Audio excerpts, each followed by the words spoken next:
All right, let's go ahead and get started. If anybody just joins in after, they can just jump in. It's kind of the same as what we have been doing.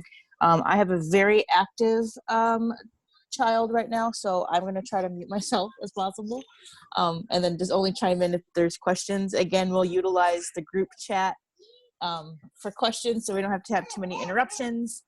But I'd like to introduce, this is Cathy. Cathy works at Smith College.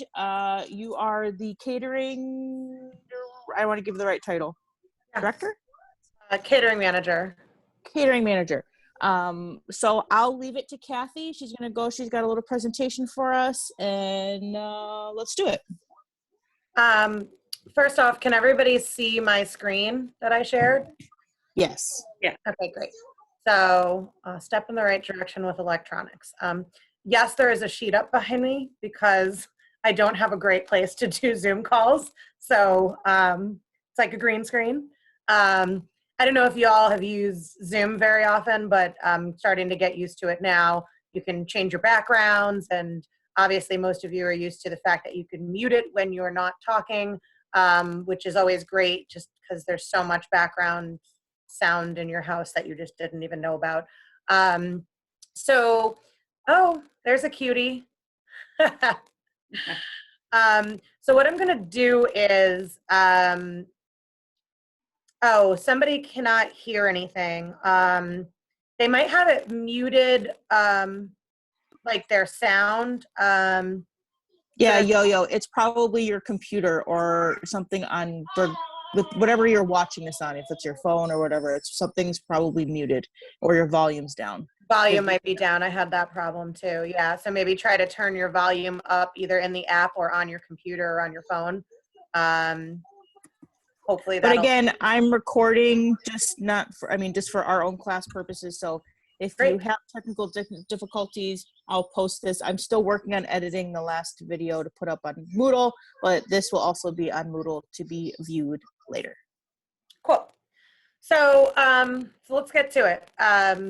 I wanted to explain a little bit about who I am and, you know, kind of go over my path and, you know, where I came from, just so you all can kind of put it together. Maybe how I compare to, you know, you and your path and the one that you've been on, or maybe, you know, where you'd like to go. So I'm going to flip through this. I just need to find my mouse. There it is. Okay. So first, I'm from Cheshire, Connecticut.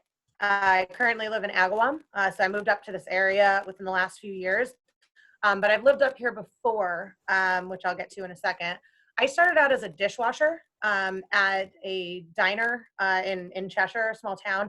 And I think that's where a lot of people in our industry, if you ask, where did you start? How did you start? No matter what role they're in now, a lot of them really started washing dishes or prep cooking, kind of starting the basic way to just get yourself into a kitchen. So it was a heck of a time. I put this picture because it reminds me of the little corner that I had of the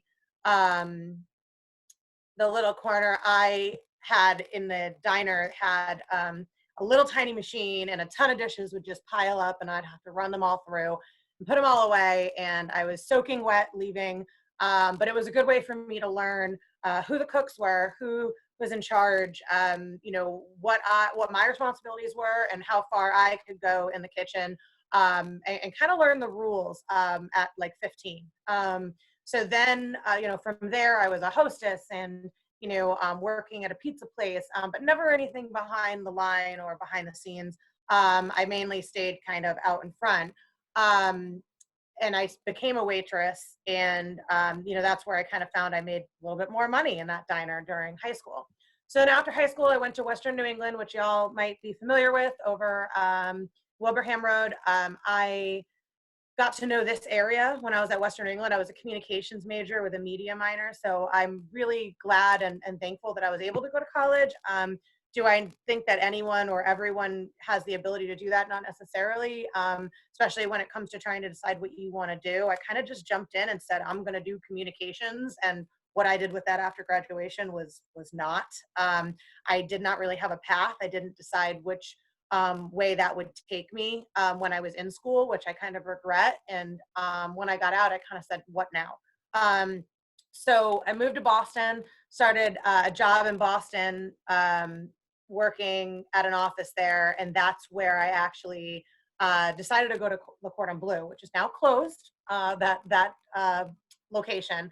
But I did the 9-month culinary program and was able to work in an externship and really get my feet wet in the kitchen because I decided to go to culinary school. So as you all know, the first courses of learning how to cut things and learning spices and making a stock and, breaking down any animal, all the things, the basics really helped me realize whether I have a little bit of skill there, which I did, and realize whether I was actually interested in this or not. Did I actually want to do this every day? So I worked under Brian Poe. He was at Rattlesnake, which had actually closed down, but he runs Tip Tap Room, and he runs a few other restaurants now that are popular up in Boston. He took over Bukowski's. So there was a whole group, Parish Cafe, a whole restaurant group that he became part of. And I walked up to him on the street when I was in culinary school, and I was working at an office on the same street. And I just said, hey, do you need any help in the kitchen? And he was like, okay. And so he likes the fact that I walked up to him on the side of the road and just got a job. I like the fact that he was open to it. He called me 50 first dates for pretty much the whole time I was working there. And that was because I would constantly forget, because I was only there maybe 1 day a week, 2 days a week, how to prep the recipes or what to do. So I'd have a billion questions, and it was like my first day all over again almost every time. So I'm going to tell you right now, I'm doing well in my career today, but did I feel like I was on the right track at that point when they were calling me that? And, I was walking through the door and feeling like I was starting over every time? No, it was very frustrating. But I learned a lot in those kitchens. This was an event we worked together. I was, working fun events, being part of the team, and, carrying 50 to 90 pound things up and down stairs from prep kitchens in the middle of a city. So definitely a handful. When I moved back to Connecticut, I started a catering business, and this is a picture of me kind of starting to try to do it on my own. So there was a lot of costs to accrue. There was a lot of, different things that I wasn't expecting. Like, hey, I didn't realize, the restaurant's the one who had all the chafing dishes and the van and all the things that I need to actually do a really easy delivery. I'm sure I can cook, but what about all those other things that makes it so I could put a party on? So it was a little challenging, but I did more personal chef things. I went into people's houses and did cooking classes, and that was nice and profitable for me to be able to kind of just be solo in it and not really have a big company behind me. When I moved back to Connecticut, while I was doing this, I was also the assistant manager and event coordinator at Firebox Restaurant in Hartford, right near the Capitol. And so that was where I really was able to start management. So before this, I had kind of just been, you know, one of the crew. Where I started to come out as more of a manager, I actually became catering manager of their catering arm, which is the kitchen at Billings Forge. They do the kitchen catering, and it was part of a nonprofit. So I got to learn a lot about helping people as well as being able to cook and teach cooking. So it was a really cool kind of smorgasbord of a job. And then from there, I went to Connecticut Wedding Group, and you know, there was a few other places in between. You know, there were some job jumps here and there. Let me try to be. You know, I worked at another private school in Cheshire, Connecticut, and then I decided to be a wedding planner. And this might shock you all and go, "What the heck? Where did this come from?" Well, you know, to me, it was, hey, I get to plan events, and I get to be part of someone's special day, and I get to see how an event goes on, and I have all this cooking experience and all this back of the house, and now I've been a manager and I've done fine dining, so let me just put it all together and let me see what I can do here. And what was cool about that job is I got back and front at the same time again. So because of my morphing of my past and how I've been able to do a little back, a little front, I was somebody that would help them oversee events and be part of their management structure in running weddings and be the bride's person on the day of, from start to finish, dressed like this and walking them through the day. I was also able to throw on a chef's coat, expo dinner, or do our blazing donut station, or help them, you know, do a action station if they needed me to. So I was able to be wherever they needed me to be because of my experience from the past, because of how kind of well-rounded I made myself. And it was really cool to see weddings from start to finish. So do I regret jumping for 2 years into the wedding industry? Not at all. I think it really makes me who I am today, and something else really crucial that I have to bring to the table, you know, at Smith. And now I'm at Smith College. I'm the catering manager there, and blazing donuts. Yes, blazing donuts are, you pour a little butter in the pan, like soft butter. You have the pan really hot, and you take glazed donut holes and you saute them in that butter, get them nice and hot, seared, and then you throw some booze in there, which is what she's about to do. And the videos I have of it is awesome because it just flames up, like, I'm talking, you know, 5 feet high. You have flames, and you're just standing there, and everyone's oohing and eyeing, and everyone's taking videos, and it's the coolest interactive station at a wedding. I'd love to do it for the students at Smith when we're able to have events again. But so with that said, that's who I am. That's where I've come from. You know, and a few of the big things that I wanted to kind of start with was letting you all know that, you know, I come from a variety of places, and, you know, I don't know. I feel at this point, Smith is a really great home, and I want to stay here, and I'm going to bring all the little pieces that I had from the past to kind of well-round the catering department and the dining department at Smith. So I have a lot of high hopes as to what's going to happen once the world restarts again. So one big thing that I know Tracy mentioned that we should talk about is going to be you know, how COVID-19 has affected, you know, me, my role, and Smith Dining. And I think obviously it's important to talk about it right now because that's going to get us through this and get us to the next step.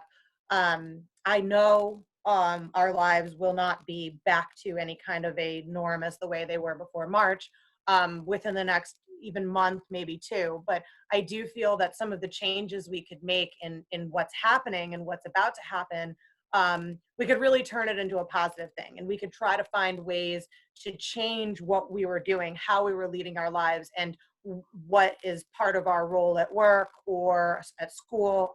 You're doing this class through Zoom. That's a great example of how we've already started to change. And I think that we're going to see more and more of that. So as long as we're open to the change and stay positive about it, I think, you know, we're going to get through this even better. So how has COVID affected me in Smith Dining? Well, we had over 10 kitchens on campus. We have gone down to one kitchen, and that is because we're serving 275 students. We used to have the 3,000, probably over, I don't know, we saw about 1,600 to 2,500 come through at lunch and dinner time, be able to sit down and eat lunch or dinner. That went down drastically when spring break hit, and we said, don't come back after spring break. Anyone who needed to stay on campus can stay on campus. They applied to stay and they're allowed. That they might have different reasons as to why they can't go home. Some of them might be that they have COVID in their home already and they can't go to it. Some of them are international, can't get flights home, and some of them are even somewhere else in the United States and can't get a flight or can't go to their state or their house. So there's a lot of different reasons, but we made sure that we still catered to them. So what we did was, we're very lucky to have an employer that's still paying all of our staff and still keeping them, going. I think that the catch here is, we don't want 20 people in our kitchen right now, because we don't want more than like 5 people around each other at most. So we tried to reduce it as much as possible. So we had to get creative on our schedules and on our locations for our kitchens as to what we were doing. So what we did was, we had maybe a team of 7 people in the morning, 7 people at night cooking for 250. And what we did was we broke away 1 or 2 of them and put them as maybe like the head chef that would go around to different locations and make sure that he's shopping at these other kitchens to use all the stuff that we currently have on campus before ordering in a ton more food. So we have canned goods, rice, pasta, all these things in all these other locations. The first few weeks of this, us as managers and a few help from a few of our staff went and picked up as much food as we could from the other locations and brought it to the one location that we have going now, to try to also make a list of everything that we might possibly need for the menus that we created. And one of the first things we did, which is going to play into what Yo-Yo just asked, can we keep to the same menu we had before? No. So we had our chef and one of our managers come up with a whole new menu called boxed meals. And what we're doing is, we are in the back in the kitchen, not out front in like the cafeteria style line. We are boxing meals for the students, and they don't get to choose, hey, I don't want the broccoli tonight. They're taking a box and it's going to have chicken, broccoli, whatever, grains in it. And we're going to do one vegan option and or vegetarian, and then one with meat or the main course. Sometimes the main course might be vegetarian, like grilled cheese. And what we've done is, we started to, we brought in a bunch of packaging. We tried to tap into what we had already on campus as well. And if it's like a roast beef sandwich, we might wrap it in paper, and then we might have the side dishes in a soup container or a small container.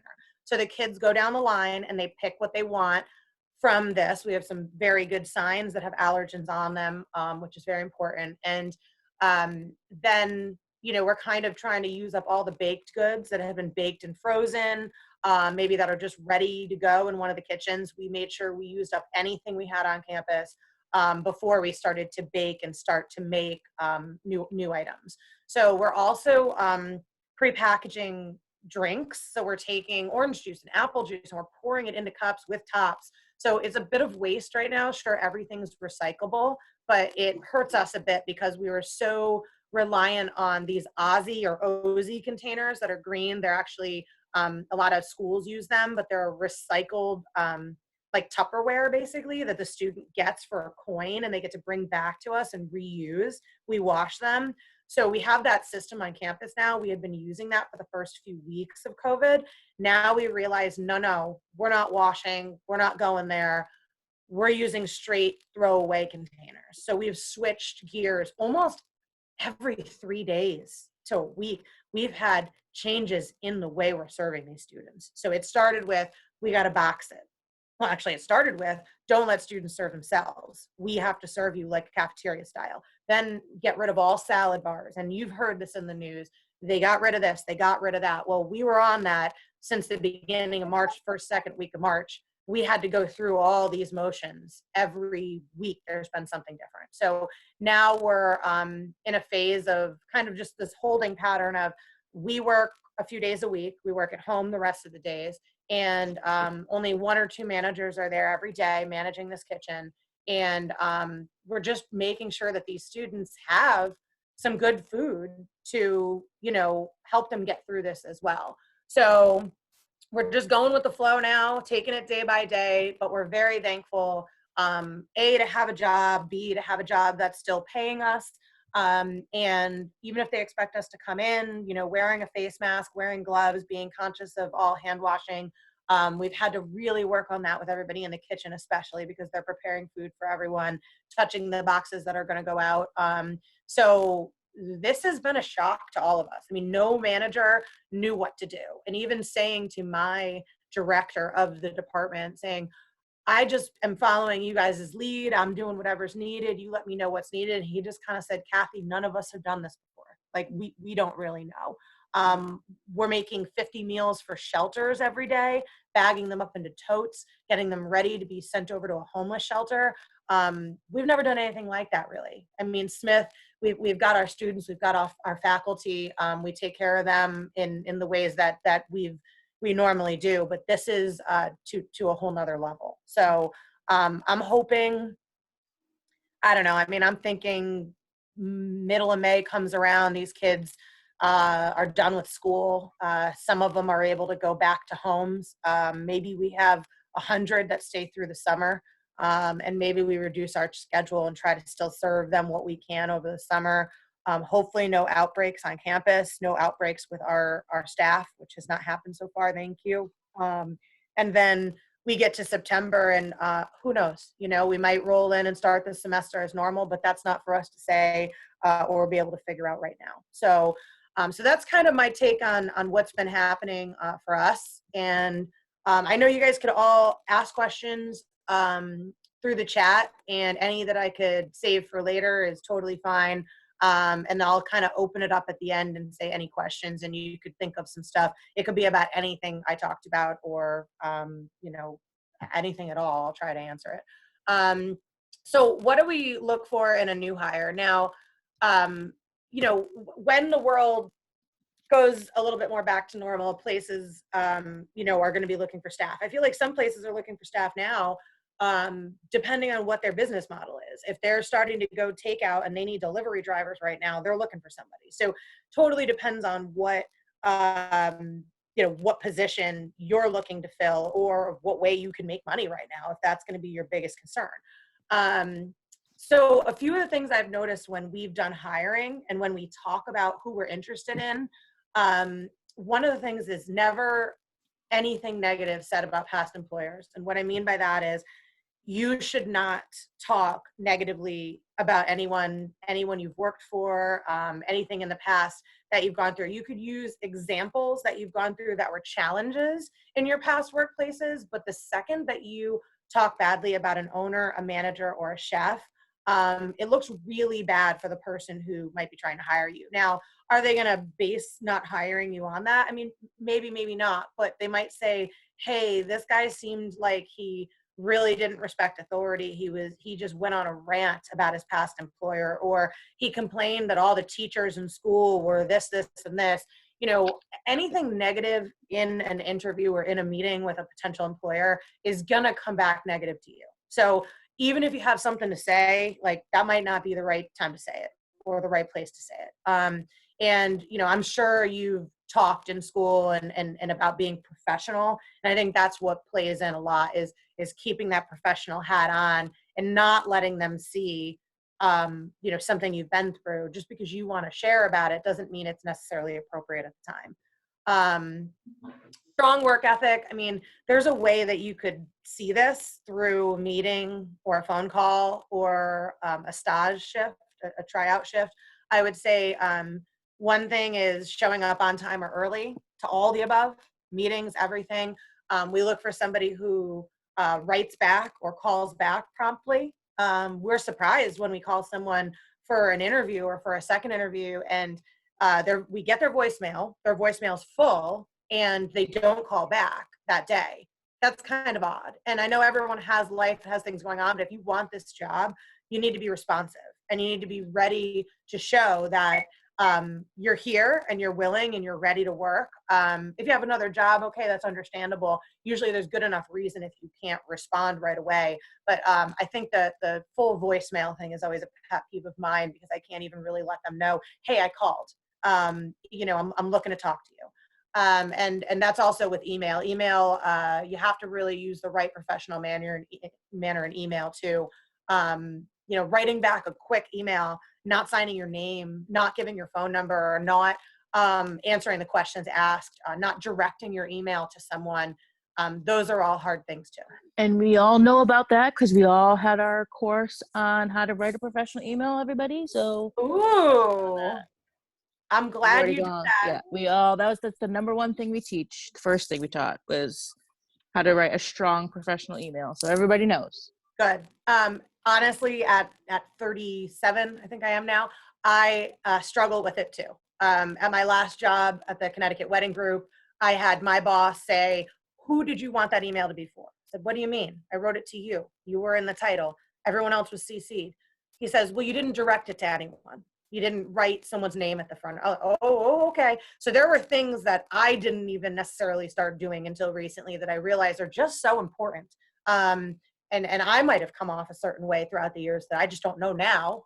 But I'm ready to change it, ready to be even better. So experience in the kitchen, even if it's part-time while in school. So sure, you've got a lot going on. Can you get into a kitchen for 1 day a week? Can you get into what you're planning on doing? Go work in a bakery for 1 day a week. If you could find somewhere that's willing to take you, even if it's part-time, it's so important. Because when I would hire somebody who's lifted that knife before, whether they've just been in school with it or just been at one job, I ask them, so what are you comfortable doing? What are you comfortable making? Have you prepped recipes before off of a recipe? Have you worked in a kitchen before? Do you know the dynamic? And if I say, yeah, I dishwashed, like somebody else wrote, they dishwashed at their job first too. That's great, because that means you've been in a kitchen environment before, you've been in a restaurant environment, and you know a little bit more than if you didn't. So I think that's really important, and I think documenting that on your resume, keeping your resume up to date, is really important, because when you go to apply somewhere, oh, I didn't tell you, I'm also a part-time at da da da da da. Okay, well, that wasn't on your resume. So that might even be a reason why I wouldn't have even looked at your resume. So make sure that's always up to date. I mean, I want someone who wants to move up, learn more, and set goals. Personally, I think Smith College is 100% behind that too. You don't want someone to just come in, head down, prep something, cook something, and leave. I want someone who wants to be part of the crew, part of the family there, set goals for the department, especially in catering. I mean, I've got a team of 2 cooks and 2 front of the house that run my catering, and I have a pretty busy catering department. And if that chef is like, hey, I'm all set, after, I only come here just to do my job and I leave. It's like, no, I want him thinking about the recipes. I want him, working on the menus with me and making sure they're what he wants them to be. I want him to suggest something new that he came across that he wants to do. I mean, those are all really important qualities that, can I tell that from you in an interview? Maybe.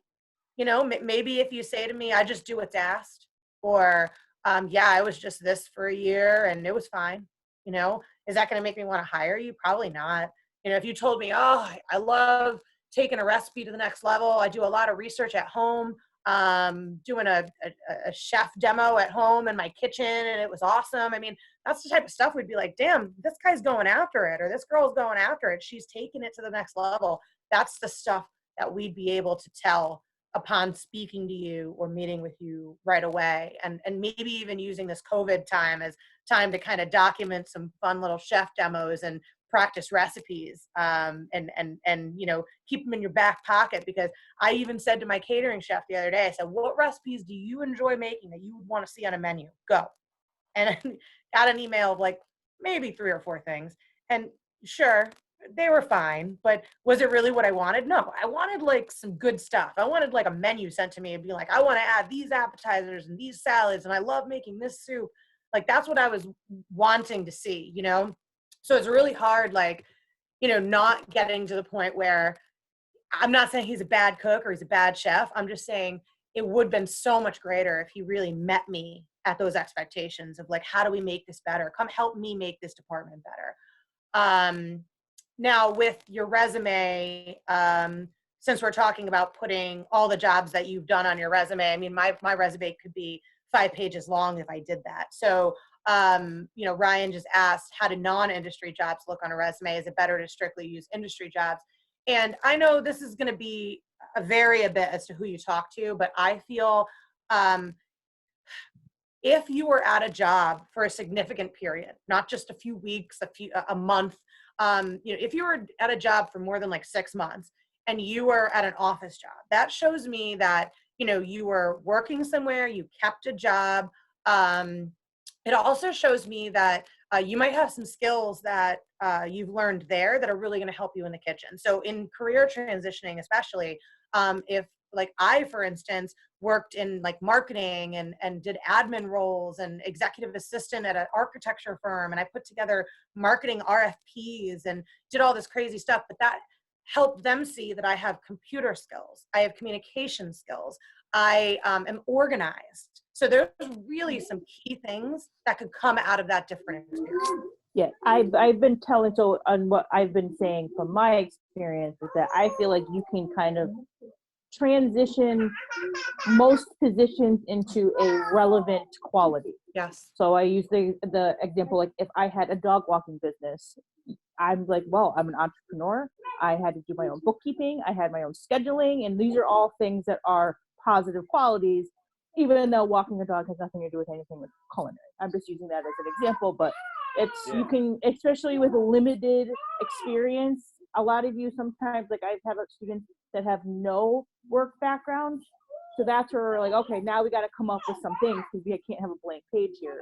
So then you got to pull through volunteering experience, what kind of clubs you were in, and try to make things relevant. I did the same thing. I had high schoolers applying for like waitressing jobs. And I said, well, what have you done? They said, I haven't had a job. I said, okay, what do you do at school? Oh, I'm part of this club. Oh, I'm the bookkeeper at this club. Oh, I do that. Okay. So put it on there, because if they had nothing on there before and I'm looking at your resume, I mean, at the end of the day, you're basically telling me that you're like a very clean slate that doesn't know how to do anything, that has never held a job before. And I'm like, you got to make yourself look better, because, at that point, it's really hard from our point of view when we're looking through resumes to say, well, this guy's got no idea what he's doing. Why are we going to hire him? Oh, well, this person held a position for a year or two in an office or dog walking business, and they did that all on their own. And, look at what they brought to the table during that time, and keep those tight. So if your resume is long, and let's say you've been in a career for 5 years and you have a few different roles, what you could do is just, like Tracy said, find the things that are really going to stick out that you did, like the bookkeeping, like the, organized this, or something that really makes it look good, and keep those as your bullet points under that job. So if you're trying to beef up your page, fine, add what you need to, but I think too much wordiness wouldn't be great there. I think keeping it a little more tight with bullets of saying what you did while you were there, that possibly would be exciting for me to look at. So think about it like your employer's point of view, or the possible place you're going to work's point of view. It's not about knowing how to do everything. And this is kind of exactly what we're saying right now, like the general skills and having an open mind to learn, promote teamwork. So that's really valuable. So I feel like reading a resume that has random experience on it, but knowing that they came into the interview or the phone call really positively. They talk about teamwork. They talk about getting on the same page in the kitchen. Things that really make me go, oh, those are some key words. I'm really glad that person used those words. Wow. And that's kind of where I feel like it's more important than you feeling like you've been a sous chef here and this here and that here, and you have this beefed up resume. No, it's to me, knowing that you can talk positively, promote teamwork, and you have an open mind to learn more is more important. So that's what I've prepared. So I would love any questions, and Tracy, chime in or ask anything too that I didn't go over. I tried my best to hit on the notes that we talked about. So does anybody have anything? You may speak.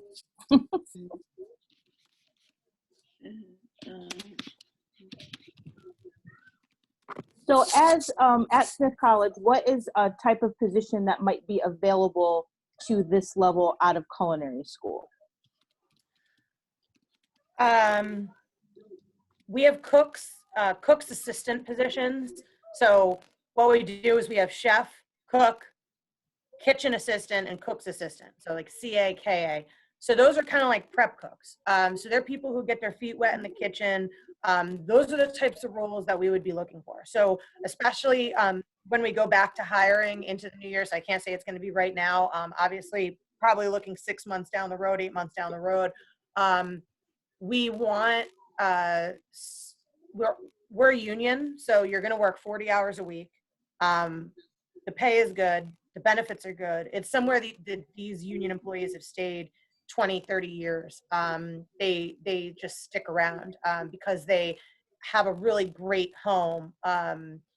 The thing about it is, in order to get in, I would say when we're hiring again, the biggest focus is going to be applying for getting your name out there. So when I contacted Tracy, I said, do you have anyone looking right now? Because at the time we had some cooks or cook's assistant positions open. And if it's someone who has to kind of train and learn a little, we could move around what kitchen you're in and kind of make it work until you really understand how we are at Smith, how the kitchens run, where to get the recipes and all the basics. Then you can just run with it. So there are some roles, and there's also a DRC role.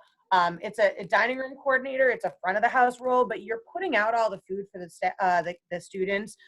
You're wiping down tables in the dining room and tending to them in that respect, but you're also prepping some of the front of the house food to go out, like the fruit trays or different granola, different side dishes. So you have your hands in some food prep, like cold food prep.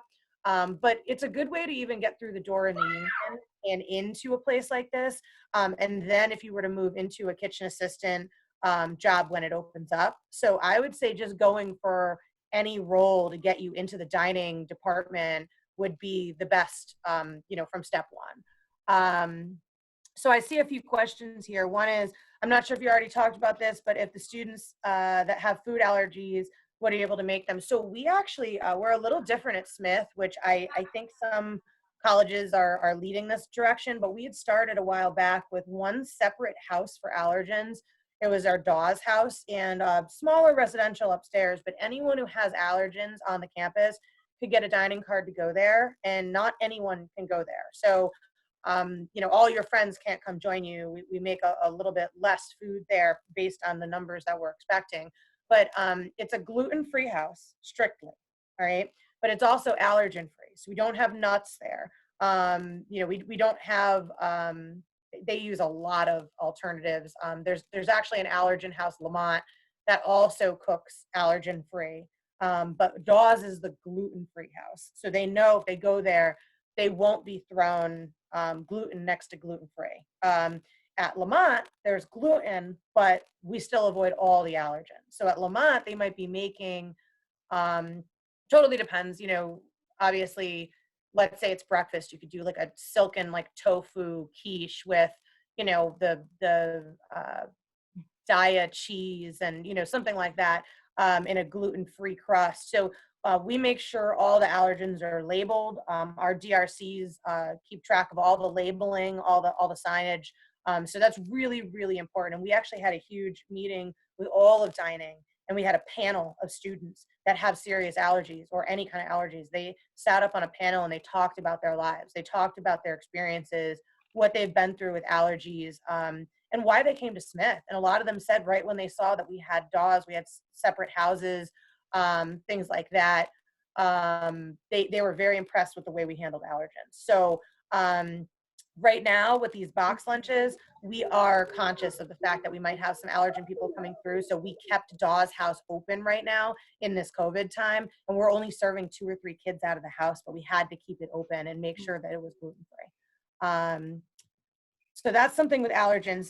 The next, you said, for the events, are they strictly Smith College related, or do they rent out spaces for private events? It's a great question. We have a really nice conference center on campus, and we have a campus center.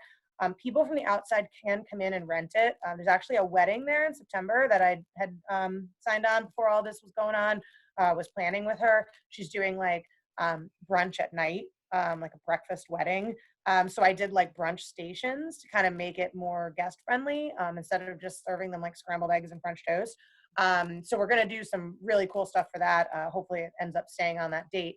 But with that said, most of the events I'm doing, I mean, I would say 75 to 80% are on campus, money moving from here and here, versus coming in from the outside. So I don't get to see too many of the outside events, the outside clients, but obviously we'll have to see how this COVID goes down and everything, changes, what will come in September. So anything else? I think this has been extremely informative. I think there's a lot of points that I hope people like you pay close attention to, especially these resume advice, because that's our next step in what we're going to be doing. Interviewing, that's like, I think there's some great points there as well. I'm actually fascinated about this whole allergy thing. I never even thought about that, but that's awesome that they have a separate house. I know we have a student, I don't think he is on the chat right now, but he has many food allergies, so I think he would be excited to hear that that was an option available. Are you talking about Patrick? Yeah. Yeah. Yeah. He's got many. Poor kid. He's got some issues. Poor kid. Yeah. Poor kid. But that's really, I think that would be really exciting to him, because I know he's voiced that like that's the path he wants to go down, of catering to people with a lot of dietary restrictions due to the fact that he has a lot.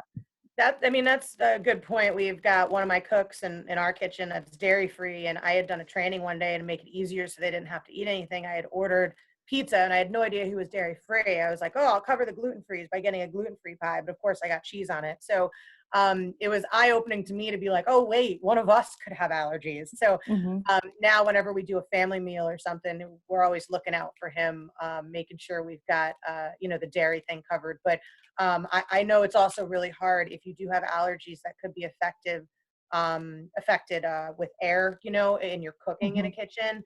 It might be better off that you are in the dairy-free kitchen or the allergen-free kitchen for your own sake. So you don't have shrimp near you don't have whatever it is. We avoid all those in one of the allergen kitchens. So it's cool. There's no nuts. You could really just cook whatever you want in there, and it's a lot safer. So that's awesome. Yeah. I just have one more question. I'm just typing it. Okay. You can just say it. Yeah, you can just say it.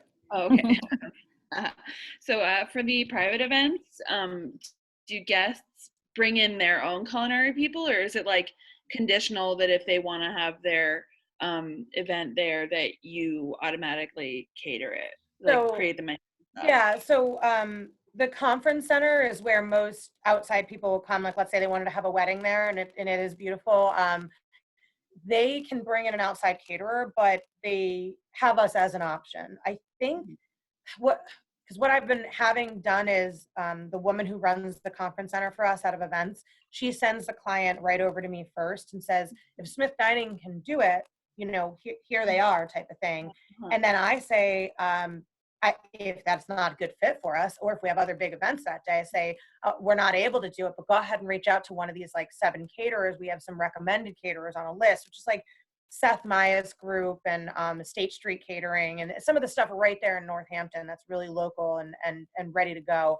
Belly of the Beast. But then I guess the catch here would be we don't do one together, because obviously with food allergen, food code, like we don't want to mess around. We don't want anyone to come in and do the food while we do the bar. If we do the bar, we need to supply some food.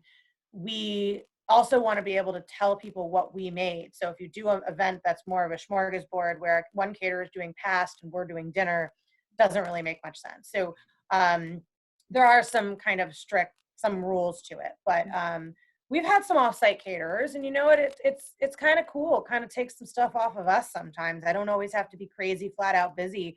If we had commencement and reunion this year, I would have been like psychotic for 2 weeks. It would have been really, really, really nuts. We would have been serving thousands of people over the course of a few weeks with a very small team. So they actually split off about half of those events for Seth Maya's group, another caterer. So it was really interesting. Hillside or something like that, I think, is the other caterer. They give them some business too. And it's all in good, at this point, there's no competition. It's just, hey, can you just bring a really good event to campus? Because we all want this to be really good. And that's it. Thank you. Well, awesome. Anybody else have any last minute questions? All right. Well, Cathy, thank you so much. This has been amazing. Thank you. Everybody, if you can't, you see on the screen, write down Cathy's email. We do have to do an interview. Maybe this is a candidate of somebody. If you wouldn't mind, Cathy, we were doing chef interviews, which we're talking to managers and stuff like that, and they're writing a paper on it. Yeah, So reach maybe if out. someone's Any feeling questions? I mean, shoot inspired. me an email. Yeah, I'm Great. up for whatever. So Great. All right. Well, thank you so much, everybody. Amazing. Just a note for the class. Monday is, what is it? What holiday is it? Patriots Day? Patriots Day. So we're not going to meet. Okay. Is So that next a Monday. Massachusetts thing? I don't know. The campus is closed. We never celebrated Patriots Day in New York. Okay. Yeah, I don't know. I was. it is though. It's because of the marathon. I think they created this up in Mass. I saw the same thing down in Connecticut. I said, "What the heck are you guys doing?" But yeah, it was because of the marathon Monday and Patriots Day. Yeah. Yeah, I'm like, okay, so campus is technically closed. Technically, if you guys wanted to still meet for class, but you know what? Let's just have the day off. Focus on resumes, and then next Wednesday, I'm going to try to arrange another speaker, and that's it. Has anybody had issues accessing the video for this week on hotels?